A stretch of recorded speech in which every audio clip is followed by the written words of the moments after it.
I'm a firm believer anyone can go in and catch the ball. Like catching is easy. Catch the ball. That's not the hard part. It's navigating the rough waters is the hard part.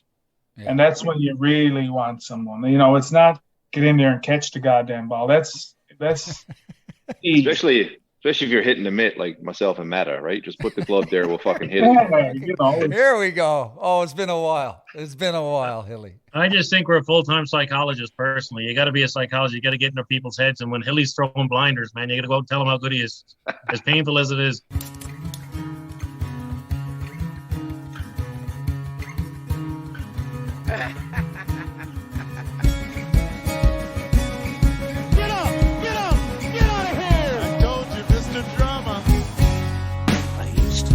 Ladies man, but I'm a man now. For courting 6 girls all at once they use me. Bye baseball. My mother said it was naughty, I should kiss her back. But I said if it's naughty, sure it's also very nice. And the Lolly drops his glove, grabs Dalton. The benches are clearing. Dressed Up with Hilly and Lolly is brought to you by Mr. Ned Custom Men's Suiting in New York City. Whether you're a professional athlete, celebrity, or just a couple of softball bums like us, if you're ready to ditch the old dusty suit and stop dressing like an animal, visit Mr. Ned, located at 137 5th Avenue, New York City, and tell Varm Hilly and Lolly sing. Welcome back, folks. Episode 33 of Dust Up with Hilly and Lolly. Hilly, we're back after a couple of months. We got some great guests lined up, so we don't want anyone to think that the podcast went anywhere, but we are coming back with a bang with this episode that we've been talking about for a little over a year now, which we're calling the Masterclass of Catching, bringing in Ryan Boland and Sean O'Brien with us. I can't friggin' wait.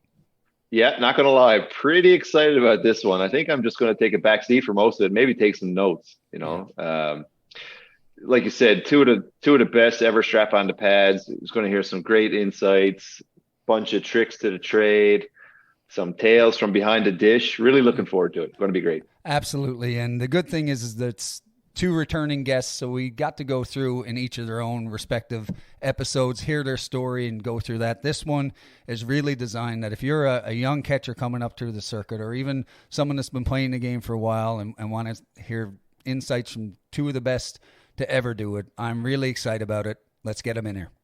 The Masterclass of Catching, Ryan Boland and Sean O'Brien.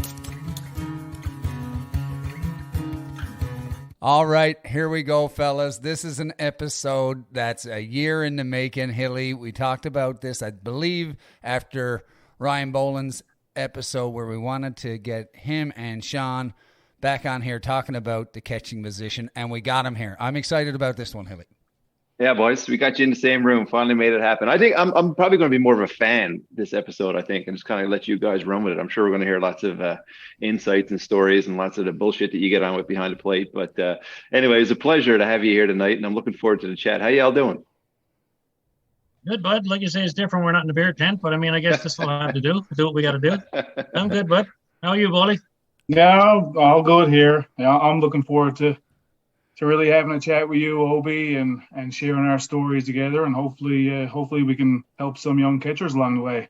I know there's a big tournament coming up in a couple of weeks for the U23 team, so yeah, let's get at it. Yeah, well, I've been excited about this one, just knowing both you guys personally, having played with you, seeing the careers that you guys have put together, and Bolly that you're continuing on with right now. I think there's a lot of insight here that, like you said, can be shared to the next generation of catchers coming up. A lot of fun, I'm sure, going to be had, but really excited to hear you guys sharing ideas back and forth. So this is meant to be kind of a master class in catching. So we're going to go down through more of the technical components of catching. We're not going to go through your guys' stories. We had your own episodes for doing that. So we got a bunch of stuff written down here in terms of topics, but I'm going to start it with you, Obi, I'll throw the first one at you. And what are some of the things that you think separate the best catchers from the average ones, or the ones that are trying to develop? Are there any things that stand out that you can tell, like this, the best of the best do this while the rest, don't? Well, I think for starters, when you said the master class, I mean, you sure you got the right two and me and Bolly? Yes, we're good. You're good. Yeah. Anyway, what we can get back to is the basics of starting to catch. I mean, like you say, I was lucky enough to study from like Bolly's dad back in the St. John's leagues. But to get into it, I mean, it's the study of the game. It's the little things that you pick out that you can write down in a book. If I was a startup catcher right now, that's you're basically the captain of your team. That's where you want to be. You want to control the whole situation. You got to be able to handle pressure. That's what it all comes down to. Me personally was almost like a psychologist with some of the pitchers we had, because you got to get in every different person's head. You had guys that were crazy. You had guys that were very finesse. I mean, it ranged everywhere. I had my brother Robin, everything. He's a little off the map at times too, but at the end of the day, you try to get the best out of them to work with what they got. So just keep making notes, study the game. Like, even watching baseball on TV, study the game. Don't just watch it for fun. Study it. See what the pitcher's going to throw the next pitch. See how they set him up. To me, that's what it's all about. Have your little book with you all the time, or nowadays you got your iPods, your iPhones, your notes. Make notes of all of it. If you want to be good, you have to do your homework, and that's what it comes down to. And like you said, we're lucky enough to chat with Bolly when I retired and was athlete rep with the national team, and helped Bolly through the Pan Ams and the Worlds. And any questions he had were an open book, man. We help each other out to get through, and it brings success. Bolly, what would you say now? Because you're still really in the thick of it. You're doing the day-to-day work at a high level, and you're probably, from your side of things, know what it took to get to that level. But for you, what separates the best catchers in the world from the average ones? Yeah, I'd say much the same as what Obi was talking about, but just being an absolute student of the game, and always asking questions and advice from people who have done it and who are continuing to do it. So like Obi said, in 15, we really use his expertise to navigate through that world tournament. A big lessons learned from 2013 was our defense was not prepared, and the coaching staff added Sean there.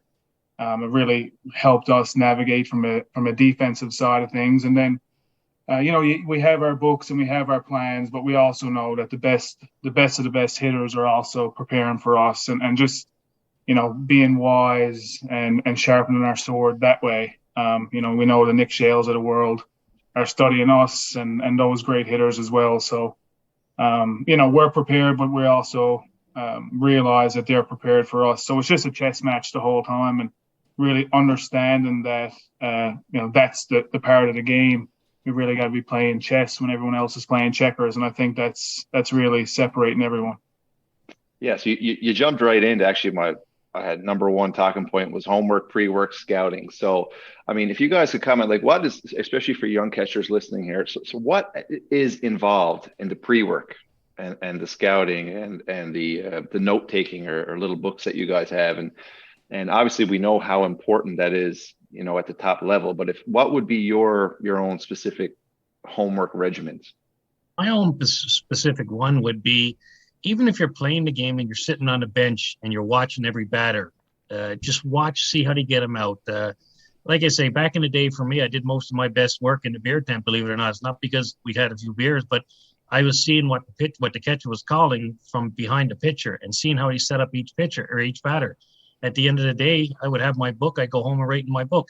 Do your homework as a kid, like study the game. Don't play it for fun, because it is fun. Don't get me wrong. But if you want to take it to the next level, see how you get batters out. See what you do in certain situations. And you got to realize that you're not going to strike everybody out. When you have a pitcher on the mound that thinks you're going to strike everybody out, you just lost. Because at the end of the day, the pitchers are great, but the batters are just as great. Get them to get himself out and limit the mistakes of what the pitcher is throwing. I mean, if you make a mistake, obviously it's going to either hit over the fence or get a base hit or whatever it is. But you make the batter get themselves out. And that's the first thing I would tell the young kids, like, study positioning, study whatever. Make sure you and the pitcher are comfortable, and then go from there. I mean, you can build from that. Right in your little book, okay, so-and-so was at bat, he got trouble with an inside drop ball. Just make a little note, because you can never remember everybody. You always need something to go back to. But just do it and make sure everybody's always in the game. As a catcher, people tend to daze when a pitcher got a good one going and he is striking out a lot of people. Everybody seems to have a lull where, okay, the ball's not getting hit to me. I'm going to look at the stands and do whatever. Make sure everybody's still in the game, because that one time the ball gets hit to you and you're not ready, it's a world of trouble, man. You can lose a game on it.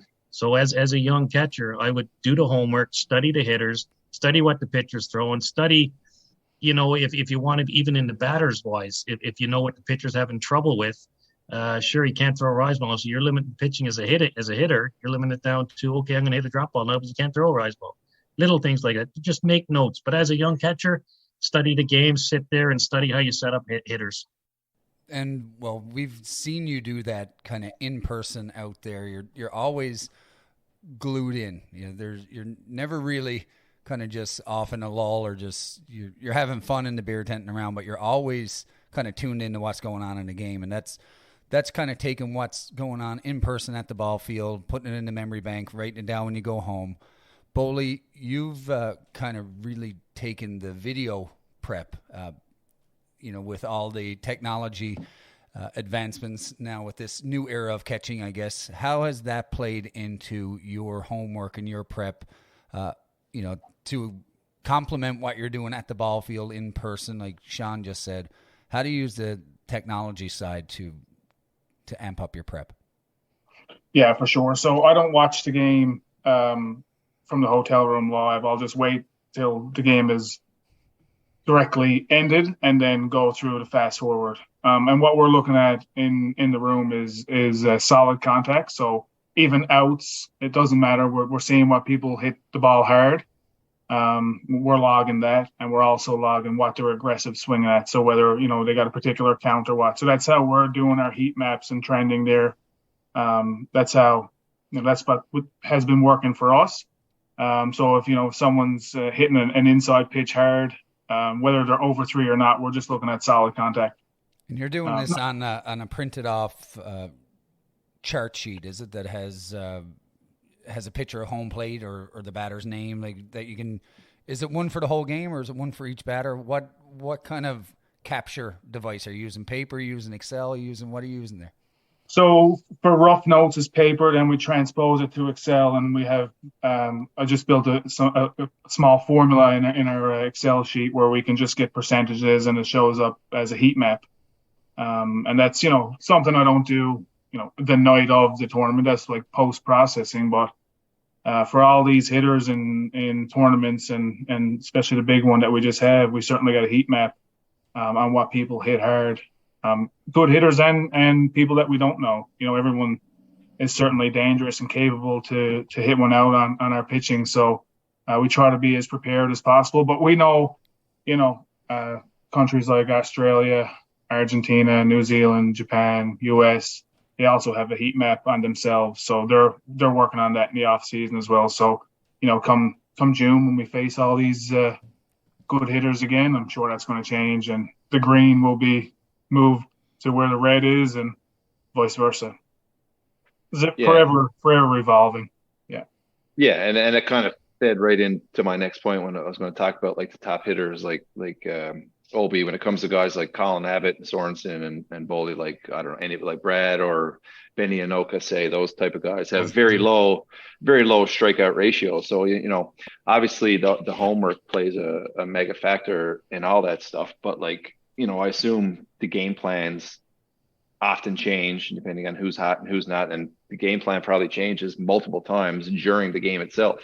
Like, how do you navigate those? Like, I know you said earlier, you got to play chess when the other guys are playing checkers. So how do you navigate those type of situations when you're facing the best of the best and they're just locked in a big situation? I think at the end of the day, no matter what book you have on people, you got to go with your gut.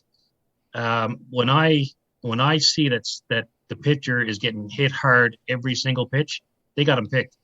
That's just something comes right to my head right away. Okay, we're not getting any easy outs there. We're getting laser beams hit everywhere. They got something on this guy. So let's go out and change something up or do what we have to do. Because right away, as a student of the game, this is not right. You're not getting any lazy fly balls anywhere. We're getting laser beams at it. Everybody, they know what's coming ahead of time. Let's fix that.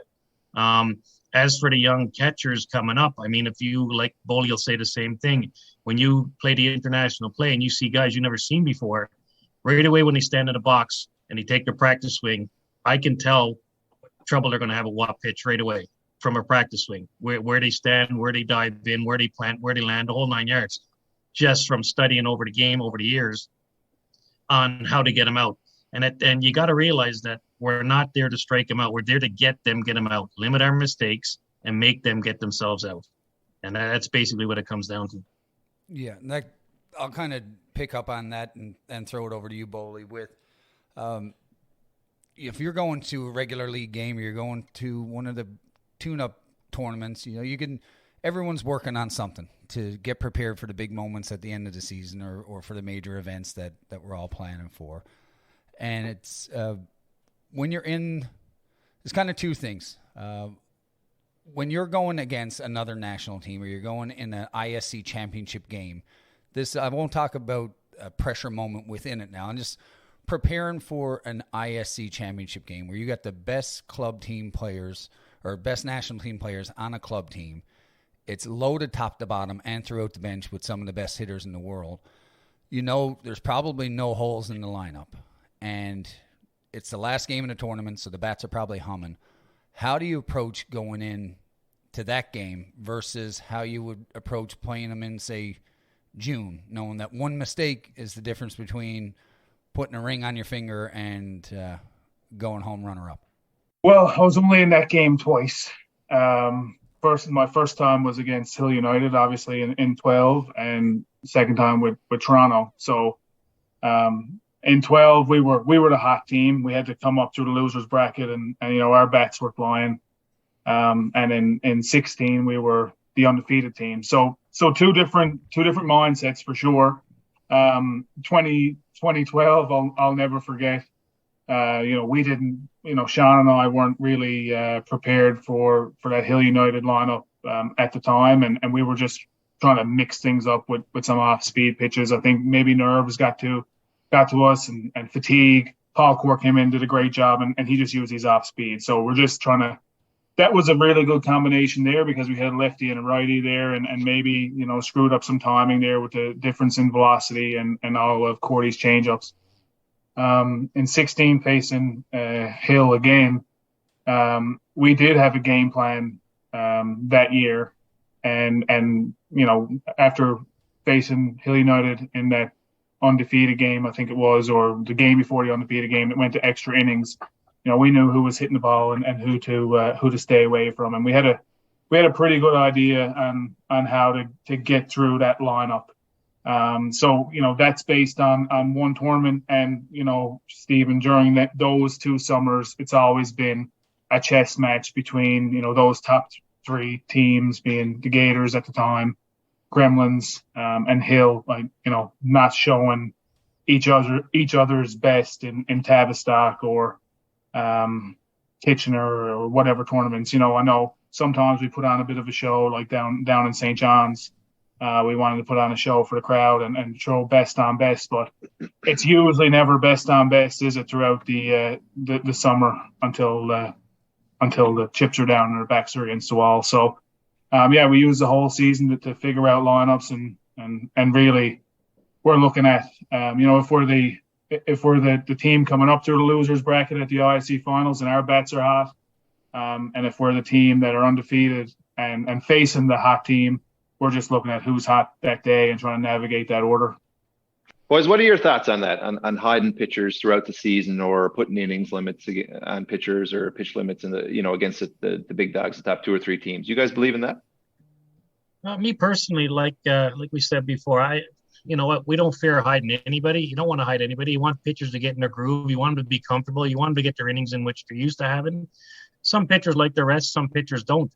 But like you say, you see them on the circuit all year round. You know what they have. You know what they throw in certain situations. You play a championship game in the Bob Waltz Classic or whatever it is in Pennsylvania. I mean, either way, you're going to see that big pitcher at that time. And that's basically the same pitches you're going to get when you get on the circuit, when you get in the big games. I mean, he knows how to try to get you out, and that's what he's going to try to do. So, I mean, to me, I don't like hiding anybody. Just go to town. Hey, they're that good. They're there for a reason. Let them pitch and do what they got to do. Just limit your mistakes.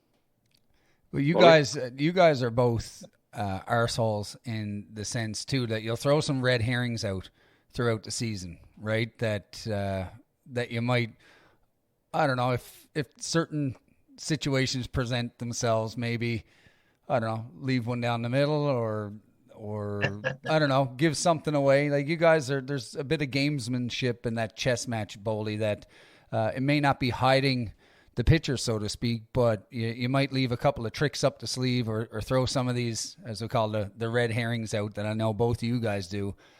Is that something you deliberately do and plan for, Bolly? Yeah, for sure. I mean, at the end of the day, too, I like to have fun back there. Talking to the umpire is okay, but also talking to the hitters is a lot more fun for me. And I know some of the hitters will tell me to go fuck myself, and that's okay as well, because everyone approaches their at bat different. But it is my job to make sure we give our team the best chance, and if that's telling Quentin Bruce during the semifinal game that he's my favorite player, I'd love to see it.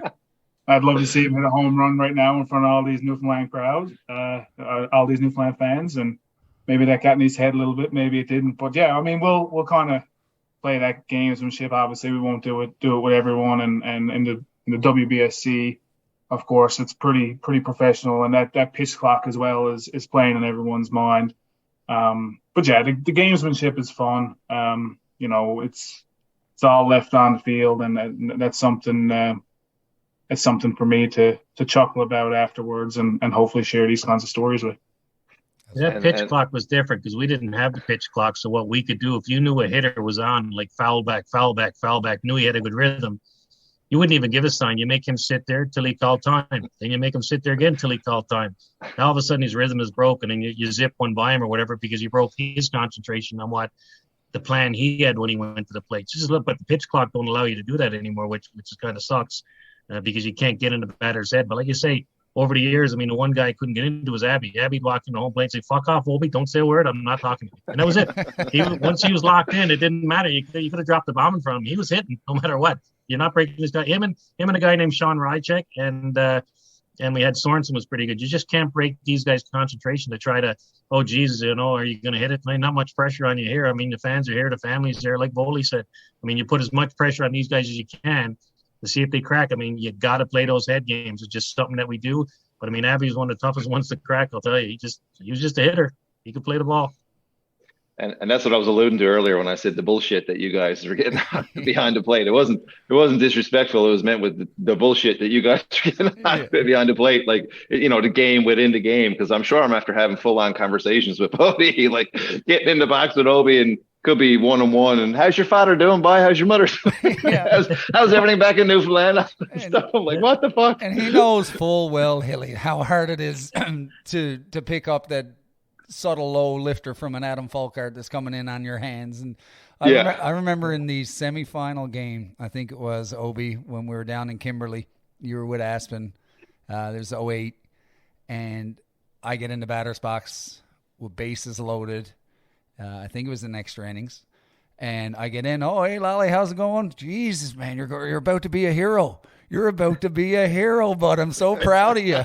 No pressure here at all, bud. I mean, will you shut the fuck up, man?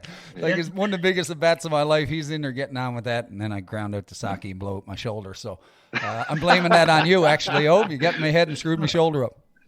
You're welcome, and you're blaming me for hitting an elbow another time from Folkart. I mean, I get blamed for a lot of things. Hilly's blaming me for hitting him in the nose from Cox or whatever. It just happens. I mean, like you say, when you guys are comfortable, and I'll get back to Moljavic. Chris Moljavic was a great second baseman, and he played with the Patsies back at the time. And Robbie he had a good groove going, but Moog was just hitting lights out. He hit everything and anything that particular day. We get in the championship game, and Moog and Rob were best friends at the time. And Moog was the first batter, and I said, "Here you go, Rob, hit him right between the shoulder blades, man." And he's like, "Huh?" I says, "Got to be done." I said, "Either that or he's going to hit you over the fence. You pick your choice." Hit him right between the numbers. And geez, Moog said, "Holy fuck, that got a heartbeat." Anyway, went down to first base. Rob threw a no-hitter. That was the only guy that got on base that day. Right away, it's like, it's little things that play in your mind. When you know that guy's hot, he's going to light you up.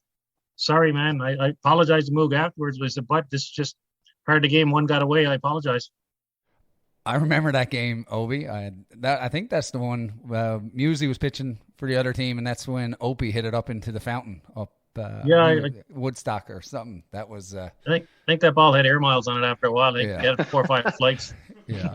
Just talking about the top hitters too, right? And you're talking about having a game plan going in, and there's some hitters in the world. I think you both mentioned a couple of them from your eras that in a big moment. It just that intangible factor comes into play, that this is a big game player in a big game moment. How do you approach that? And I know you both recognize that this could be a Nick Shales or a Colin Abbott or a Brad Ezekiel or Mark Sorensen stepping up with the game on the line, and you've seen this guy come through over and over again. What's going through your mind, even though you got a game plan, but with that factor of you're dealing with a big game hitter that's a game changer? I'll throw it at you, Bolly, first, and then I want to hear your perspective on it too, Sean. Yeah, I guess, Stephen, obviously it's a tough one. There's a lot of nerves on both sides, pitching and catching there. The big game hitters that we know, we're lucky enough to have faced them many times before. So whether it be Marshall Cronk or Nick Shales or Cam Schiller, Blaine Milheim, these kind of guys, we got a book on them, we know, so we can trust the data. We still have to be able to execute that pitch, get it in that spot, still understanding that they can hit it out and change the game. But that's our approach here. It's very scary playing against, say, Cuba or Japan, when we don't know these big game hitters as well, and we rely on very limited data. So that's a little more nerve-wracking if you ask me. Because I think as a catcher and as a competitor, I do fear the unknown. We know that these guys like Brad and Benny Anoka, Tommy Anoka, Shales, Cronk, whatever, they can change the game in a minute. But we have data on that to try and better our chances in success. But they're also at the WBSC level. There's a lot of people who we don't know, say from Venezuela or Japan. And other countries, Cuba, for example, Dominican, that can change the game in a heartbeat too. And yeah, that's more scary for me, Stephen, honestly. Yeah, absolutely. And that's an interesting take on it too, right? You get multiple reps at someone, you got more to draw on to develop a game plan. Sean, I want to talk. Let's go back to one of the more iconic stories that you're involved with. I think that play here is when we talk about when we had to bring Fibsy in that moment. I think it's the exact scenario that you're talking about. You got Jody Ite and Ryan Wolf and Patrick Shannon coming up, and Patty Shannon gets up with bases loaded. So he's one of those players that we're describing right now. I think our listeners have heard that story, but as it pertains to this, knowing that this is a big game player, this is the moment, you're going to win or lose the championship, or it could be the moment that you lose it for sure. When you're looking at Patty Shannon there, knowing what he can do with the bat, what does that do to your game plan with him? Well, the first thing I think when I walk out to Fibsy, and it was an unfortunate circumstance that he gets to go in, okay, you're going to be a hero or a goal. That's just it. But my job as a catcher walking out there, knowing that I got bases loaded, one out with Patty Shannon coming up and Jody Ite behind him with a one-run game going on there, like this could end the game. You make one mistake, could end the game. So I make Fibsy feel as comfortable as possibly can and make him hit the ball. I said, I'm not walking anybody, make him hit the ball. And he's looking at me thinking I had three heads. Like, you're telling me to let Patty Shannon hit the ball? I said, yes, that's what I'm telling you. Let Patty Shannon hit the ball. I said, don't walk him. Don't squeeze the ball too hard. Don't pitch around. Just go right after him. Let's see what happens. Let's see what you're made of here. And like I say, he didn't pitch all week, but at the end of the day, hats off to him, man. He's talking to Rona or wherever, lucky enough to have Rona on the team. Rona said, we just high inside dippers, man. If you just get a ground ball or whatever we got to do. I said, absolutely. I go back 3 inside high dippers and struck him out, and then got Iter to pop up next inning, change the whole game. And I mean, he's coming in and telling me, you're telling me to make Patty Shannon hit the ball. He can hit it 700 feet. I said, 100% he can, but he can hit your mistake. That's the whole thing. It's like Bolly said, you talk about Cronk and Shalesy and all these great hitters in the world, Bradley, Esigal, and Lolly yourself, and Elliott, all these guys. At the end of the day, don't let them hit your mistake. Make them get themselves out. Like, get them on the hands, get them off outside. You did your homework going into it. You know what they can hit. Just don't put one down the middle. Get them to pop up. Like, keep it in the yard. Make them. You're not going to strike them out because these hitters are too goddamn good. Make them get themselves out. And like Bolly said, getting back to facing the Cubas and the Dominicans and all these unknowns, the Latin American teams for years have were great dipper hitters. Everybody knows that. They get trouble with the lifters and trouble with the changeups. They're starting to understand that and be selective. So low changeups, keep it on the ground. I mean, if somebody can hit one off the shoe tops out of the yard on the changeup, go right ahead. And I know Cleary had an amazing changeup, so it worked out well for him. Yeah. But just limit your mistakes and keep them in the yard. That's what you want. Don't fear the unknown. Just go in there. Hey, it's a game. Somebody got to win or lose. As long as you give me your best, we can go home at the end of the day, look in the mirror, and know that we did well. I gave it all I had. They beat us on this better day. I mean, I lost some big games like 07 in the Canadians. That sucked at the end of the day, going back, look in the mirror and say, hey, we left it all there. Bolly was there with us and everything. It just, we lost in the finals. It just wasn't meant to be. But we tried. We gave everything we can. And I could look at myself in the mirror and say, hey, we're done. But don't be afraid to make a mistake. Just go in there and give us what you got. And I think you'll be successful. Absolutely. Yeah. I mean, we all know pitchers are tangly at the best of times, and you all caught your fair share of them, and Boldy, you're still catching them. But so what do you look for? We'll start with Ryan. What do you guys look for pre-game from your pitcher in warm-up, say before a big game? Like, what are you looking for from your pitcher when he's warming up to you, and how do you approach giving feedback? Because we know how fragile these guys are, and especially before a big game, and you don't want to put a shadow of doubt in their head, or if something's not working, or how would you approach, or what are you looking for, and how do you approach giving feedback before the big game? Honestly, it's just making sure the guys are loose and have a good warm up. I mean, the pitchers that we're talking about here in this chat, I mean, they're amazing. They're not really even asking for my feedback. They're seeing their stuff anyway. The Schofield and Cleary and Matta, like they know their stuff. I know Cordy was, how's the spins, how's the spots, and he used to warm up from about 35 feet throwing. Felt like he was throwing 90 miles an hour. But yeah, I mean, these guys aren't really looking for feedback. Certainly at the beginning of the year, we'll be doing some different training around obstacles and setting up, different batters and batters boxes. Sean and I, and usually Justin and I will head to a field early in the morning a couple times a year throughout the summer and just work on some things. But before a game, I'm not really giving any feedback to them. That's all done, well before the big show. If they look the shits, or if they look like they have to shit their pants or too nervous, I mean, that's instant feedback to the coaching staff.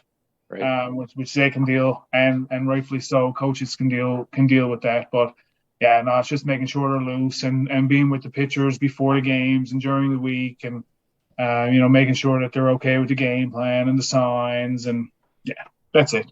And I suppose I'll call you Dr. Sean here for this, or Dr. Obi. This is where the psychology comes into play, the psychiatrist, right? That's right. You just make them comfortable. You got to make sure they're comfortable. And I know pitchers are a different breed of people, as Bolly will tell you. They like certain balls. You got to make sure that ball gets back into me. If it's a foul ball, I need that ball. They mentally need that. So you're trying to adjust your knee pad or walk out or talk to somebody on the base or whatever you got to do to get that ball back, because they're a different creature. They're comfortable with that. Keep them in their comfort zone. That's what we do. And you'll know right away in warm up what the spins are like. Is a spin, I know when I had Cox, is it cutting? Is it not cutting? What's going on, Frank? Is it the ball? Like, well, just make sure, hey, just try something different. You got warm up to do that. Figure your stuff out in warm up, because when you get in the game, there's no turning back. So see what's working and go with it. And even from, I know Boldy will tell you the same thing from the first inning. If a lifter's not working, if a dipper's not working, okay, we're not going to put it away, but we need to get out of this inning first so we can start the next inning with try it again and see if it works. And then throw the changeup. And I know Dean Holon used to have trouble with the changeup. You know what, Dino, we can't put it away because you're eliminating one of your pitches. Throw it in a 0-2 count or something, or throw it in a 1-2 count, whatever you want, but keep it in the game. Keep it in the back of the hitter's mind that you still have it there, and it can possibly be a strike, maybe 1 out of 10, but at the end of the day, it's still in their mind. Keep it there. And you'll know that right away in warm-up if they got it and if they don't. And like I say, getting back a laugh at Cordy, like Bolly was saying, 35-foot warm-ups, man, that was amazing. and then throw a knuckleball in there. Great. Wicked. Well, I got my next topic here, boys, because if we're talking about special breeds of people or different breeds of people with the pitchers, I guess the same thing could be said for umpires at times. It's a special relationship. It's a different relationship than any other player on the diamond when you're the catcher. You're the closest one to them, talking to them, developing that rapport. How do you deal with an umpire that's doing a really good job? I won't say whether they're on your side or not, but you got a good rapport going and they're doing a good job. And then kind of how do you handle an umpire that's having an off day is how I'll put it politely. Bolly, I'll throw it at you first, but Sean, I want to hear yours too. Yeah, I mean, I guess from a 1,000-foot view, we have to understand that each umpire wants to get to the championship day as well. So they want to get in there and do their best job. The umpires that are so in my professional career, I am a manager of people, and I kind of treat the team and even the umpires with that sense of feedback. If the umpire is having a good game, you tell them.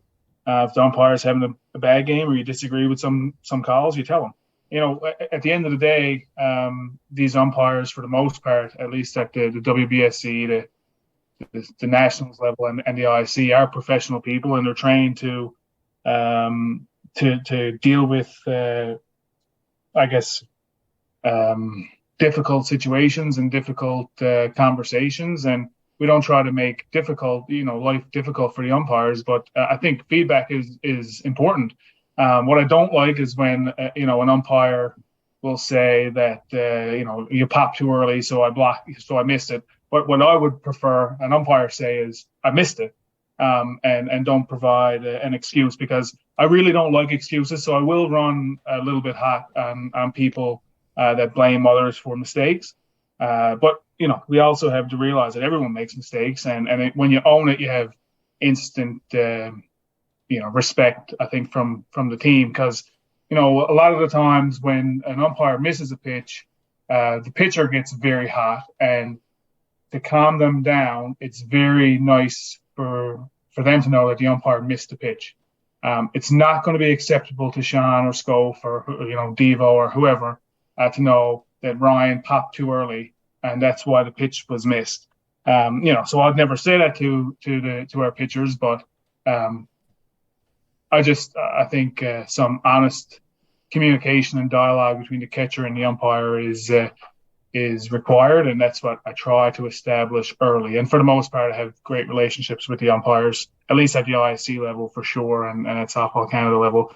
WBSC level, the people I can't speak their language. It is tough for sure, but it is what it is. We try and work through it. What's your outlook on that with the umpires, Obi?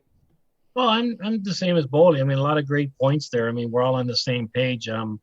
I didn't get too frazzled too often because being a catcher, everybody looks to you. So when they see you going off, their first reaction is they're going off. And then the pitcher's going to go off. And then people are starting to get plunked for no reason. And it's just, it starts to get a little crazy. So what you do is just keep your composure. You ask the umpire, hey, you missed that one?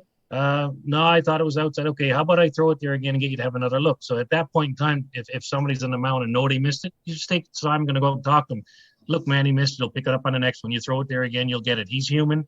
So I'll go back to the umpire and say, look, I just talked to the guy. He realized you, we're all human. We're all trying to do the best we possibly can here. We all make mistakes, but at the end of the day, you know that's a strike. I know it's a strike. Let's go back to it there. If I throw it there again, I'll give you a better look, and let's see. You got to work with these guys because you need them.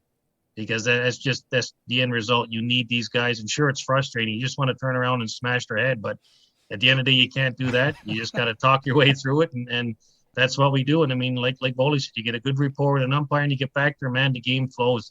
Everything is good. Oh, sorry, man, I missed. Okay, great. You missed. No big deal. I'll throw it there again. Or, man, I thought you missed that one.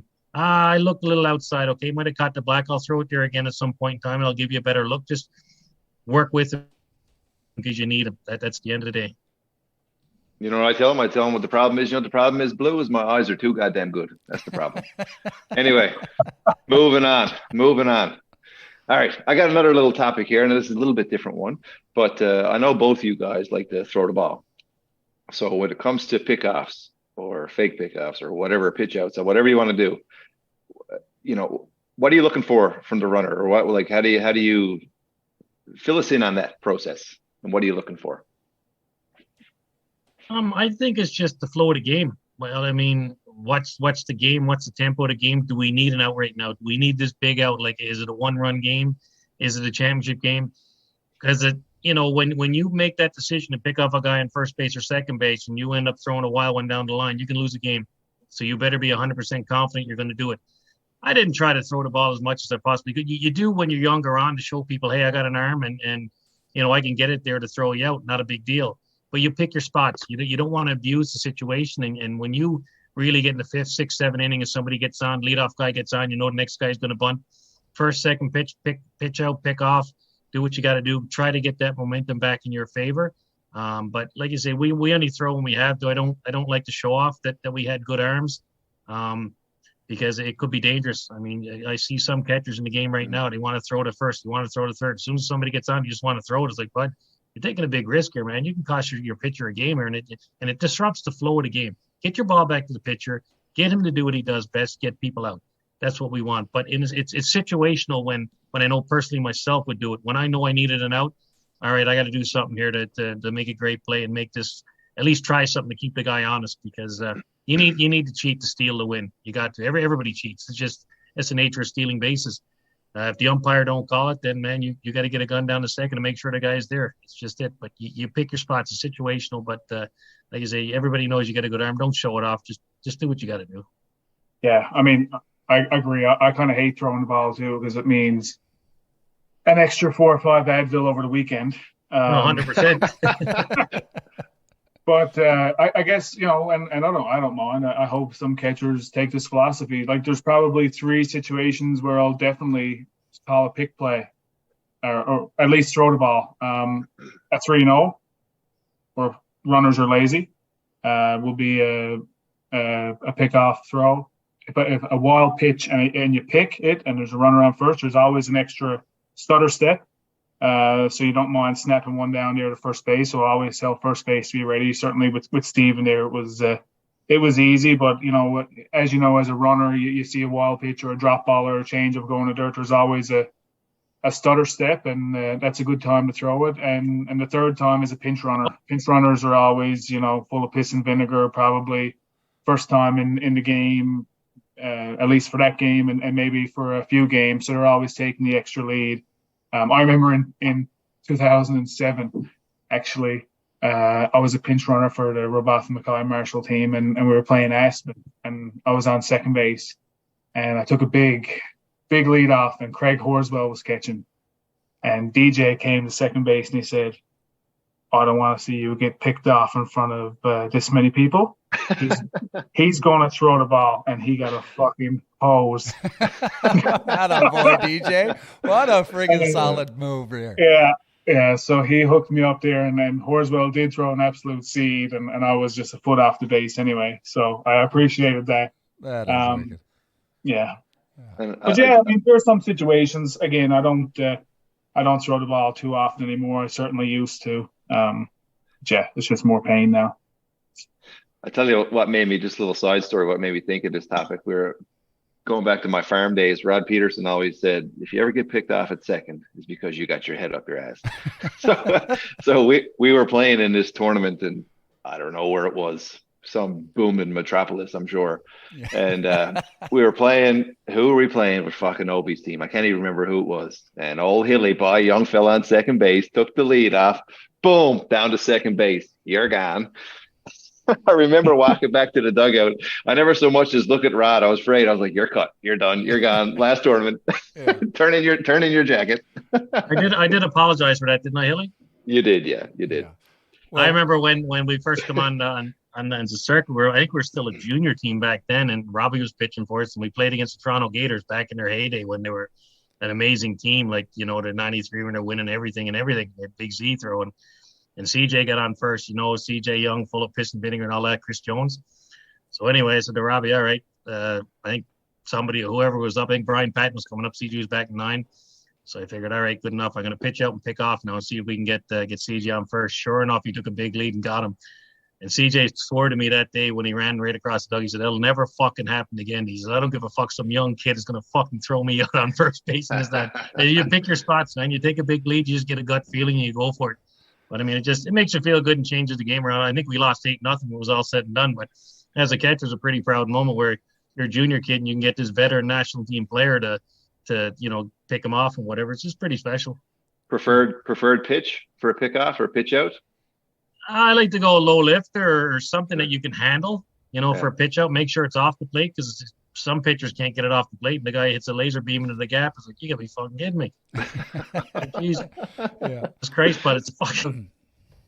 Well, and so when you're getting down there, you got your pitch out sign that you're giving to the pitcher, right? That, all right, put it out there. But there's another sign that catchers give their pitchers from time to time. That might be the old thumb to the left or right, saying we might have to dust a guy back or put someone on their ass. The beanballs, the dynamic of the game has changed over the years when it comes to that. It's becoming more of an international community than it is meeting up once every 4 years and going to battle, with a lot of friendships and commingling in the ISC. But it's still a part of the game, and we got two blending generations of how that's kind of evolved with both of you guys. What's the current state right now, Bolly, from the beanball perspective, when you do know it's time to call? Like, for me, I'd almost feel like it's like you're going to go out in hockey and challenge someone to fight. That things are going to there's going to be a dust up here, or a potential dust up. Where's your head at when you decide that a beanball is warranted, and kind of how do you navigate the whole situation? Yeah, it's tough. I mean, even the pitchers that I catch for anyway, like, certainly they don't enjoy having to do it, and it's usually never performance based, Stephen. It's not like if you go 4 for 4 against against Scof or Sean, that's going to warrant them wanting to hit you. It's more of an attitude base. If you showed up a home run, or you were being, someone's, doing something on the field that a team don't agree with. Certainly we'd like to bust people in if they're super comfortable. But yeah, I definitely know the landscape has changed from beanballs. I mean, I have a video of Greensleeves versus Stanley's Pub, and absolute, like, it looked like WWF. From the 90s, I mean, there was just balls going everywhere and people flying. It's not that anymore, and I don't know if I would like it. I think I'd just still be so hot like when I was 20. I kind of like being calm in there now. I'm not saying that I can't run hot anymore, but it's I don't know if I've called that pitch in at least 3 years. How about you, Ob? With back in the heyday, and you're catching for a couple of lunatics too, that you might not even need to call it. You might just know by the look in their eyes, someone's going down here. How did you manage that, and just knowing that? Well, I can tell you right now, I was pretty well hanging out with you all the time, and you put one in my friggin' forearm and then threw me out trying to steal to show you up. So you got no problem hitting your buddies. How did you you approach the whole beanball and running hot, as Bolly would say? I think what it comes down is nobody likes to lose. It's about winning and losing and doing what you got to do. When you get on the field, this is your team, this is your family who's on the field with you, and you're going to go to war with them no matter what. But our generation, the beanball was there. I mean, it was an intimidation purposes, where one guy throws harder than the other guy's pitcher, and they can hurt you. And it's like, I didn't agree. If you're going to hit somebody, hit him in the ass, hit him in the leg, hit him somewhere where it's not going to end their career or whatever. But the one guy I had was a little mental. He didn't care where you hit it. Hilly would know. I mean, when you know you're getting it, it's like, but keep it away from the head and all that stuff. But I knew that situation that was going to happen, because the umpire pissed off that guy, the pitcher I had at the time, and the balls are wet. And he said, I want a new ball. And the umpire said, you're playing with that ball. And I said, Hilly, heads up, man, because if you got a wet ball, somebody's going to get hit. Like, it's just, what are you doing? I don't agree with it. We, in our day, when hitters were comfortable, you like to buzz the tower a little, or just not hit them, but just make them know, hey, don't get so comfortable in the box. Don't dig in, because I know you're looking to hit a home run. I know how the game has changed in Bolly's era now, because every pitcher got a guy that throws 100 miles an hour. Like, it's insane, and somebody can get seriously hurt. And I don't think you can intimidate these hitters anymore. I mean, for the simple fact that they're that good, it's crazy that they can hit it out, but to be intimidated, that the next guy will get up and hit a bomb on you. Like, I don't know, you can't afford to put a guy on base anymore at this level for whatever reason, because your 7, 8, and 9 guys are as good as your 1, 2, 3 guys. So you're taking the risk when you hit a guy, he's going to come around and score on you. Like, it always backfires. Even if you walk a guy, it seems to always come back and backfire and bite you in the ass. But I mean, in our day, like Bolly was saying, the Greensleeves and Stanleys and all these guys, it was an intimidation purpose. Like, you got up, you got hit. Next guy got up, got hit. I remember playing with Robbie back in the day where he struck a guy. He was beaking off to our bench or whatever. So as soon as he got in the hit, Rob drilled him. But if you got no classes, you walking on the first base of Bud, charge the mound, man. I'm not going to hold you back. Go ahead. Give her shit. Buddy's, oh, fuck you, and this and that and everything. And Rob looked at him and said, I'm going to walk the next fucking 8 guys to hit you again. As Buddy's walking on the first base, and Buddy's, oh, fucking. I think he took him out of the game because he said he was hurt. I said, I don't blame you, Bud. But that's the mentality that we had back then. People were fucking crazy. Oh, I must be crazy too, because I think I'll tell you, Lolly, when I hit you, when I hit you in that junior final, it was 100% based on your performance. I'm staying at your friggin' house, man. Like, we went to the game together. You hit like 3 home runs off me in a row, so I had enough. I said, he's fucking going down. I did the same thing to Bradley a couple of years ago, 100% based on his performance. I can't get you fucking out. I can't get you out. I'm fucking hitting you. That's right. I'd rather give you 1 base than 4. It's a simple concept. I just wish I threw like 8 miles an hour harder. So I love that you brought that up, Hilly. It's what a transition or extension of this topic. So, boys, you got a rogue pitcher on the mound, Jason Hill out there, who he just decides himself, I am beating this guy. Doesn't even give you guys a heads up. You might have a game plan here that he's throwing a wrench in. What do you do in that situation? Or do you just laugh and say, bye, he's nuts? Yeah, nuts. Yeah, it's nuts. I mean, I think there's an element of that in Schofield. Like, he kind of could run on his own little, something might piss him off, and I mean, he throws 80 plus miles an hour. I mean, I got crossed up with Schofield before, and I thought I called a drop ball. He threw a rise ball, struck me square there, and if he just wants to go hit somebody, yeah, I'm not catching it. I'm not getting in the way of it. I mean, he's at a different level when it comes to that, and he's half mental as well. Sure, some of them are going up there now with more gear on, more protection than the catchers got on. Yes. Well, I'm saying, I think they're playing hockey, man. They're in the wrong sport. Buddy, you got all hockey gear on, softball gear. Yeah, wicked. But, man, the transitions here, I love it. Bolly, you got me into my next topic. Getting hit by the ball behind the plate, boys. It doesn't look like fun. The gear has evolved. The gear that you choose to wear, Sean. I know.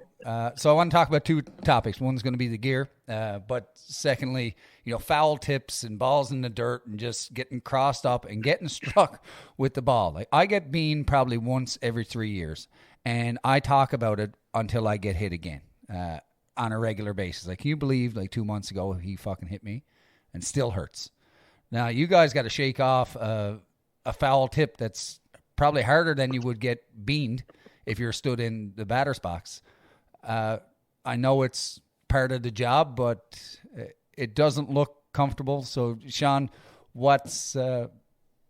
how have you been able to shake those off and absorb that without, going down for a half an hour and slowing the game up? Just mind over matter. In my mind, it's a ball. Sure, you're going to get hit. You get hit for foul balls. You get it all the time. It's just mind over matter. I mean, I was stupid enough not to wear a chest pad because when the ball hit the dirt, it hit me in the gut. At least I knew where it was. Now, when in Bolly's era, where they're all wearing chest pads, you got to know it's a lot of practice when you throw a lot of balls in the dirt to find out what direction the ball is going to go. When the ball hit me in the chest, I knew exactly where it was. It was going right in front of me and pretty well stayed close to me. Sure, it hurt, it left a bruise or whatever it was, but that Robbie hurt me once and Folkart hurt me once. Folkart, we were playing in Erie, Pennsylvania. It was dark out, and I don't know, we got crossed up, and I just totally didn't see the spin on the ball and struck right in the chest and took the wind out of me. So he come in big panic mode. I said, Jesus, that's hard you can throw. That's the best you got. I'm fine back here. I'm not going to get hurt any harder than that. But it just that's what it is. I mean, that's. But I was lucky enough to. I don't know if Bolly does, but as soon as the pitch leaves the hand, I know what spin it is. I know what direction it's going, whether I'm crossed up or not. I can tell right away. If I can see the spin out of your hand, I know which way it's going. And I caught for Undy in the national team tryouts a few years ago. And Brad Underwood threw pretty hard, and he had great spins on the ball. So I get back there, and Undy crossed me up right away. As soon as I got in, there was a rookie catcher or whatever, and said, let's see what this kid got. And I got the ball, and I walked out and said, "Are we in the wrong signals, whatever?" And he said, "No, I just want to see what you do if I crossed you up." Wow. You fucking bastard!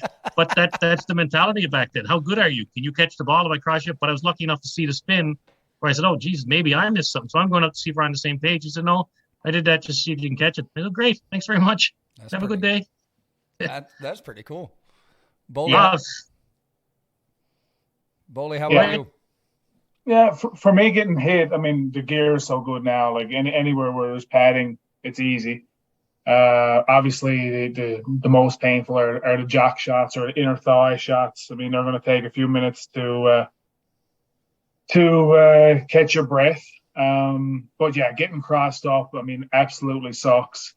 Sean, I mean, Cleary, it seems like I can definitely tell what he's throwing just from, I guess, just repetition over the years. Schofield is a little tougher. He's a bit herky-jerky and he throws harder. And Mata, I think the year I caught for him, he would have been tough. He would have been very tough to react to because his velocity is high. But however, wherever my glove was, he hit. So that was very easy to catch for was Mata. And he didn't have many foul tips and nicks either. So that was certainly a fun summer. But we get called more in catcher's interference because they're closer to the batter. I mean, you want to be able to get that foul tip. You want it to win your glove. So the closer you are to the batter, the better chance it has to when it nicks is going to go in your glove. The further you stay back, the higher risk you getting hurt and getting in trouble. But we get, like I said, 4 or 5 a year. Catcher's interference where the bat hits the glove. Okay, It is what it is. You don't try to sell it. The umpire misses it. Perfect. You move on. Just you're up our arse. You're hurt or whatever. Cheaters. You're up our arse. Cheating. Like 2 years ago at the IC, I was doing my little bat wiggle on my backswing. Fucking hit the catcher's glove. Hits a home run. I'm rounding first as Maxi Montero. Time. Umpire comes out. Next pitch, I grounded out to first base. I was fucking ripping. Yeah, I was off the head. That I remember that, Hilly, too. And I imagine that like that's happening and say you're slumping, right? You finally break out of the slump, get the big hit, time, come back. Holy jeez, you're talking spitting nickel. So that anyway. Yeah, that's pretty cool. But I know, Hilly, you had a topic you want to bring up. Yeah, this is just a curiosity question, I guess. Did you guys ever have, and I thought I heard, or I thought I seen Doc do it back in the day. Did you guys ever have coaches like try to call the game? Like I did. I had Doc with Broken Bow when I first come on the scene with Bo. We had me and Boxy, and I guess where Boxy was with him the year before, Doc would like to call his change up for Musey and call his game for Musey because Musey's a tough guy to catch. He threw so hard, but he spins for a little off. Like he had a rise ball spin for a drop and a drop ball spin for a rise. However it worked, I have no clue, but he made it work and he was very successful at it. So my first game I caught for Doc, I got thrown in to catch for Musey, and Doc starts yelling at me from the bench, wiggling his hand and all this stuff. I said, "What the fuck is going on here? What does he want?" So I called time. I said, "Doc, what's the problem?" "That's the changeup." I said, "What changeup?" He said, "I'm calling the game." I said, "Not a fucking chance." He said, I called the game for the catchers. I said, "Not this catcher. You got the wrong guy. Put Boxy back in." I said, I can't look over for you to call the game. You don't know the flow of the game, Doc. You're not back here. You don't know what ball they got in the hand. You don't know what spins are getting on it. You don't know what pitch is working. If he can't get his changeup over and you keep calling changeups, it's not going to work, Doc. "Okay, I'll trust you this time, but at the end of the day, we're going to talk about this." "Okay, let's go talk about it, but at least give me a chance to prove to you that I'm worthy of calling the game for Musey and Cox and these guys, and let's get through this." But sure enough, it worked, man. So look, you can do whatever you want for Boxy or help him out or whatever you think you need at a certain time. That's great. But at the end of the day, I did my homework coming into this game, Doc. You got to trust me, and then I'll trust you, and we'll go from there. Like, it'll be a good working relationship. But, you don't know the flow of the game when you're back there. So was the pitcher allowed to shake you off? Like, what happens if you shook off that sign that the... Well, I don't know. You have to deal with Doc and the bench then, I guess. Yeah. How about you, Bolly? You ever run into that in your career? No. I was fortunate enough to not have to deal with that. I think I'd have the same mentality Obi had there, and it's pitching catching is a two-way street. We got to be comfortable with each other. Now, if there's noise or a third party trying to get in there, I mean, two's company, three's a crowd, right? And if the pitcher and catcher has to be aligned there, and like I said, it's a two-way street. I know at the NCAA level, the women's level, it's done, but I think that's due to the budget that these schools have and the scouting that these schools have and the focus that the athletes need to have on their academics as well. So, that's taking them away from the scouting. But, at the level that we're at, Sean and I think, Obi and I think there's no one better to know the hitters than the catchers, and especially the catchers that do the work. The coaches should trust those guys. I mean, anyone. I'm a firm believer. Anyone can go in and catch the ball. Like, catching is easy. Catch the ball. That's not the hard part. It's navigating the rough waters is the hard part, and that's when you really want someone. It's not get in there and catch the goddamn ball. That's easy. Especially if you're hitting the mitt like myself and Matta, right? Just put the glove there, we'll fucking hit it. Here we go. Oh, it's been a while. Hilly. I just think we're a full-time psychologist personally. You got to be a psychologist. You got to get into people's heads. And when Hilly's throwing blinders, man, you got to go out and tell him how good he is, as painful as it is. That's right. Like in the ISC last year, playing Grand Prairie, I think they had bases loaded every inning. They never scored a fucking run. Yeah. And it's just, how do you roll with the waves that are coming? And obviously I got a Mariners background as well, and that's kind of the way I try to approach it. Just get to the home port. Yeah. But the thing is, Bolly, you can't get frustrated, because if you get frustrated, everybody sees that. That's the part about being your captain, being your leader, being who you are, is that when you get flustered, they see you flustered. Just go out with a calm demeanor where, hey, not a big deal, man. We get a ground ball, we're out of this. But always have a solution for what people are thinking in their head, and always keep them in the game, because, hey, if the ball is hit to you, you're going here with it. If the ball is hit to you, just keep reminding people. They know that they got to do it. But when you throw a reminder before the pitch is thrown, hey, if he's going, you're covering or whatever, just everybody got their job to do. Make sure they're all on the same page every pitch. And that's our job, to make sure they're on it. So he shouldn't do the old Dick Davis and take his glove and beat that ball. No, that's frowned upon. Oh man, that is friggin' hilarious. But I've heard leadership a couple of times throughout, and it's one of the things that I had down. And it's easy for anyone listening to this and for us talking to you to know that at this stage of your careers, and for you, Sean, you were at the top for so many years, that you just get that respect from what you've already done in the game, not necessarily just by being the catcher on your team. When you're a young catcher coming up, maybe you're making that jump to the ISC, you are the person behind home plate, but you could be playing on a team with a bunch of other leaders. How does that leadership or transition into leadership happen, or how did it happen for you guys? Or was it something right from the core, just by being in that position, you knew that you had to show up as a leader? So I'll throw it to you, Bolly, first. You're one of the best leaders in the game right now, not just as a catcher, but as a player on any team. You've developed into that over the years. How is that transition from working on your skills and navigating these situations to become a great technical catcher to also being a great leader and captain for your team? Yeah, it's just trying to realize that the team is more important than your individual accolades, and that was really evident for me back in. I realized that I had to do that in 2011, 2012, 2013. As soon as I understood and had conversations with you guys and specifically Obi back in 2010, that when he said I'm done and there's a real opportunity here for you, my whole goal was to just make it, I guess. And then when we won the Pan Am qualifier, we thought we were on top of the world, and then we got shit kicked in New Zealand, and we really kind of reflect on why did we get shit kicked, and a lot of it is because we really didn't know any of the hitters. And why didn't we know any of the hitters? Because they all play at the ISC, and those are the guys who beat us.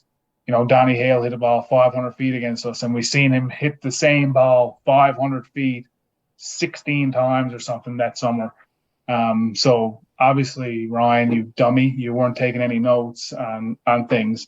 And that's when the real, academic side of me personally went into the gamesmanship and the whole how do we lead the team, whether you're named a leader or not, it doesn't really matter. But how do we provide the most value, and how do I continue to provide the most value, knowing that my age is increasing, but my value needs to increase as well, or else I become irrelevant. And that's something I didn't want to do. I didn't want, my age to increase, my skill to decrease, and my value to decrease. And then I'm absolutely useless on the team, just Sean and Justin's catcher, which I didn't ever want to be. And I still don't think I am. But that could certainly happen. So what value can you bring to the national team? And I think it's the whole, that side of it, the preparation and the leadership, and the homework. Value added there. Yeah, and I think it's been kind of a theme throughout Obi when we're talking about, the individual work that you guys are putting in. Maybe not a lot of people see that work. That's the planning and studying and all that. And then, Sean, you talk about being a leader on the field when things are getting rocky, or you can't be the guy that comes unhinged. And that's really just showing up as a leader on the field, going out, having these conversations, talking in the dugout. For you, throughout your career, was there a gradual transition into the leader that you became, or was it something that was just kind of naturally a part of your game? I think it was the tools of ignorance that I choose to catch that position, to be in that position, to help people out. I was there for the right reasons, to help the pitchers, help the players be better. Whether I was a leader or not, I assumed that responsibility. It's like, hey, build trust in everybody, build trust in the process that you want to win. And for me, it just, the leadership just followed us wherever you went. It's like, okay, well, I want you to be the leader. And I know Bolly's the same way. When we go out in a pressure situation, we are feeling the pressure ourselves, but we can't show it. We're walking out. I mean, I'm shitting my pants too, saying, Jesus, what's going to happen here? I don't know. This game is getting out of control. So, let's calm it down, slow it down, keep your demeanor, keep people focused. And I mean, that's our job. Like I said, we're full-time psychologists as a catcher. Yes, we can catch the ball. Yes, we did our homework, but you still got to get in people's head and make them believe they can be the best players they can be. When you do that, you get the leadership right away. And when you do come in a team that got a lot of leaders like a Wolfie and yourself, Lolly, and all these stuff, when you do come on the team, you guys mingle right away. You see that we have the same process to get to where we need to be the champions, and we're all on the same page. We're all buying into the same thing. So leadership is easy in that point. But it's a trust thing that you're built. You have to build the trust with your pitchers. And when the pitchers are feeling good, everybody else is feeling good. So it was just thrown at us from day one. And I took it and ran with it. I don't mind this. I'll take this. And if I'm not the leader on the team, I'm going to try to be the leader on the team. I'm going to be the best person I can be for everybody so we can win. That's what it's all about. Right. And just flip into the other side a little bit. And we covered a lot of technical aspects of catching, but then I know we all know Ryan runs the Avalon Way Fundamentals program. So, and he does catchers camps and stuff all the time. And Obi, you've been to a whole bunch of catchers clinics and all this stuff. So where do you start? How do you draw catchers? Where do you start with the catchers? And once you identify, okay, she is going to be a catcher, then how do you help that catcher progress? Like what's the next steps? What are the basic steps, I guess, to enter the world of catching as a young kid? Probably a full podcast in itself, but I just thought I'd throw it out there. I just think like going to the clinics, you got to find the kid that don't have a fear of the ball. Mm-hmm. That's your first battle. If you're back there and you're afraid, you're going to get hurt. Right. There's always one kid that's always braver than anybody else. I'll go back. I'll try this. All right, you're my catcher. And then you can teach him everything else from that point. But if you have a fear of the ball, you're in the wrong position. You've got to be able to catch, and you got to be able to have no fear. And then we can teach you to think. We can teach you to set up. We can teach you to play. But the big thing that we would teach them is that hitting and catching are two separate identities. You've got to be able to separate your hitting from your catching. You might never hit, but at the end of the day, your job is the catcher. You have to learn to get the best out of your pitchers and everything, be successful. Let the hitters hit. Let all the other players hit. If you do get a chance to hit, be successful. Do the best you can at it. But at the end of the day, you're there to catch and you're there to get the best out of your pitchers. But don't be afraid. So if I'm going to clinics, I'm looking for you can tell right away, and I know Bolly will probably reiterate on it, that when you see kids that are catching and you know right away they're afraid of the ball, it's like, man, you're try a different position. How about first base? How about over short? How about somewhere else? Try this and then get a kid in there that's not afraid. First base is easy. If you, yeah, I know. If you have a fear, then it's scary back there. What do you think, Bolly? Yeah, I mean, I think so. I helped coach the Canada Games men's team, and we were identifying some catchers in that camp and in that selection process. And you can really, I think, if I had my time back, it would be more of an interview process rather than, go try out for whatever positions, because looking at who went as our catchers, just chatting with those guys, you could tell they were catchers, more so than anyone else that really tried it. So I think, barring everyone can learn the skill and everyone can, everyone's arm is equal, let's say, for all intents and purposes, it's a mindset thing. And I think, if I was going to go a deep dive into, let's advance some catchers from a U15 level to a U20 level, it would be trying to tailor that mindset and getting those kids to engage with older players and senior players and really learning that, like, the way I was brought up was that nothing was going to be given to me. And, Sean and I Obi and I have a relationship now, and that's because me as a youth went to Sean as a senior national team player and really tried to build a connection with him and establish communications and then build a relationship. So I'm in that position now. Like, I'm not going to go to a 20-year-old catcher.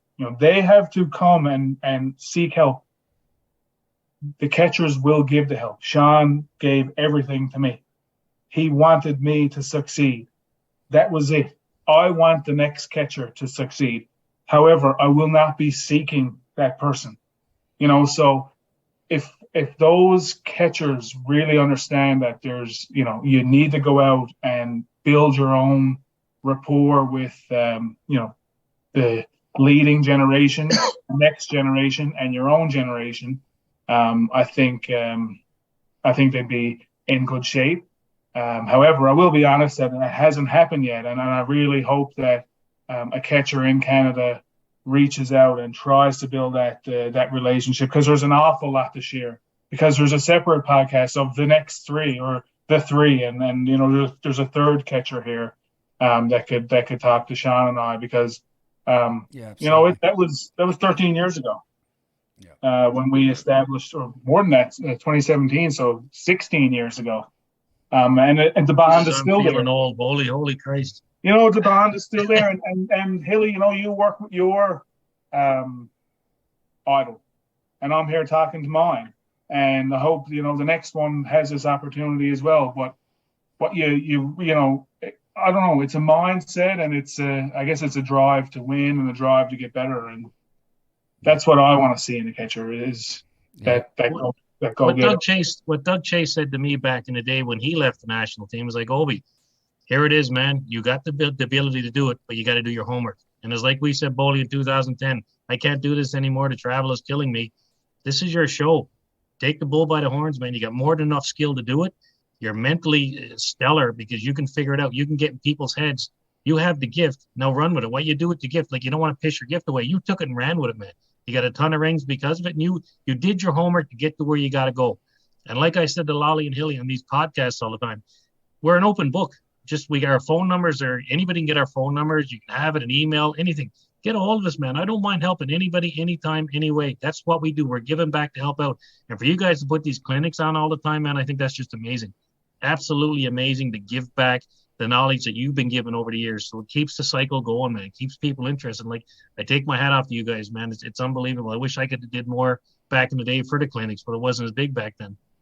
Yeah. It's great advice, man. I hope some young catchers take you up on that, reach out to you guys. And Absolutely. 100%, man. And as you said, Bolly, proof is in the pudding, right? I think we're all products of that. I think we've each in our own right made that decision, and probably wouldn't be sitting here reflecting on the careers we had if we didn't do that. So this whole episode has been even better than I hoped and what we planned it to be.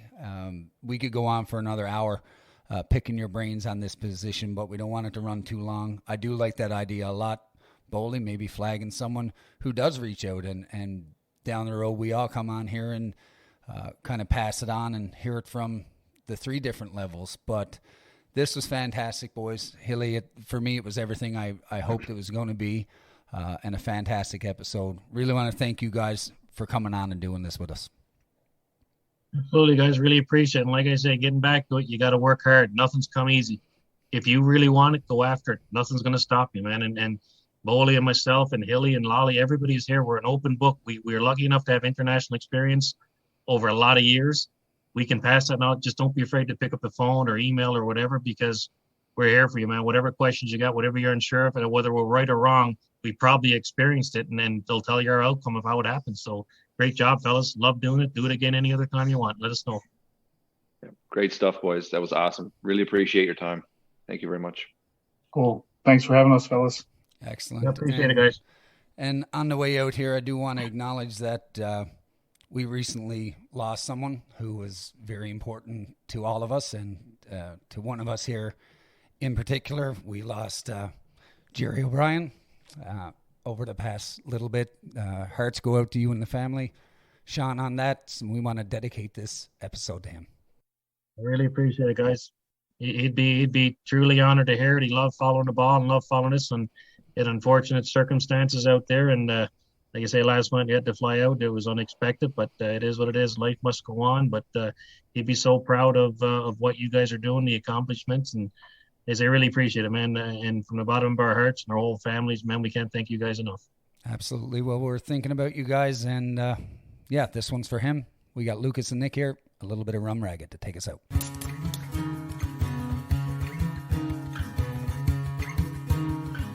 Get out of here! I told you, Mr. Drama. I used to be a ladies' man, but I'm unhappy now. For courting 6 girls all at once, they used me. Bye-bye, baseball! My mother said it was naughty, I should kiss her goodbye. But I said if it's naughty, sure it's also very